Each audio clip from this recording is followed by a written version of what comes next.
O bıçaq havalanı. Keçibsiz. Keçməmişdir.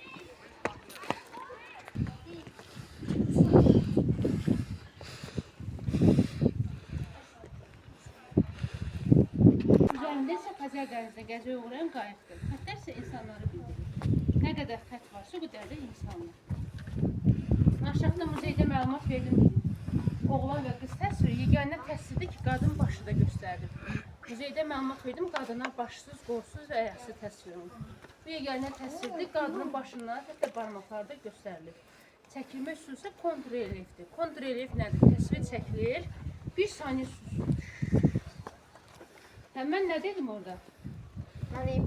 Yox, sən bu asmışsın. Mən deyim. Yox. Mən deyim. Yox, bu deyil. Mən deyim. Amil de.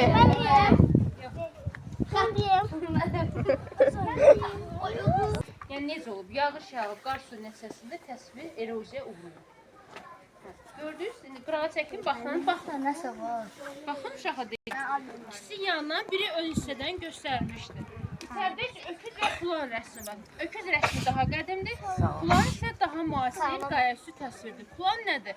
Atdan balaca, eşəkdən böyük, qasırda adlanır. Bir şan çəkdə bilən. İndi yavaşca